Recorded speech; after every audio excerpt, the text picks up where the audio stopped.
So நம்ம எல்லாருமே ஒரு விஷயத்தை கேட்டிருப்போம், இதெல்லாம் உன்னால பண்ண முடியாது, இதெல்லாம் நீ வேஸ்ட்டாக ட்ரை பண்ணாத. இந்த மாதிரி டிமோட்டிவேட் பண்ணுறவங்க எவ்வளோ பேர் இருப்பாங்க.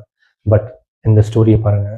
ஒரு நாள் பார்த்தீங்கன்னா ஒரு ஒரு ட்ரீயை சுற்றி வந்து ஏகப்பட்ட ஃப்ராக்ஸ் இருந்தது. ஸோ அதில் பார்த்தீங்கன்னா அந்த ட்ரீயை வந்து ஒரு 3-4 ஃப்ராக் வந்து ஏற ட்ரை பண்ணிச்சு. அப்போ சுற்றி இருக்கிற ஃப்ராக்ஸ் எல்லாம் என்ன சொல்லுதுன்னா, உன்னால் ஏறவே முடியாது, இது ரொம்ப ரொம்ப ஹைட்டாக இருக்குது, ஏறினாலும் கீழே விழுந்து செத்துருவேன், சம்திங் டிமோட்டிவேட் பண்ணிகிட்டே இருக்காங்க. அப்போ ஸ்லோவாக எல்லா ஃப்ராக்ஸுமே ஏறுறாங்க, சில ஃப்ராக்ஸ் வந்து கீழே விழுந்துடுறாங்க. ஆனால் ஒரே ஒரு ஃப்ராக் மட்டும் பார்த்தீங்கன்னா ஏறிட்டே இருக்கு ஏறிட்டே இருக்கு ஏறிட்டே இருக்கு. ஸோ ஃபைனலாக அதோட டெஸ்டினேஷனுக்கு ரீச் பண்ணிச்சு. இப்போ மற்ற ஃப்ராக்ஸ் எல்லாம் கேட்கும்போது பார்த்தீங்கன்னா அனலைஸ் பண்ணும்போது, ஸோ அந்த ஃப்ராக்கு காது கேட்குது. ஸோ அது என்ன எடுத்துக்கிச்சு பார்த்தீங்கன்னா, இவங்க சொல்றது எல்லாமே சியரிங்காக எடுத்துக்கிச்சு, மோட்டிவேஷனாக எடுத்துக்கிச்சு, இவங்க எல்லாருமே சேர்ந்து மோட்டிவேட் பண்ணுறாங்க.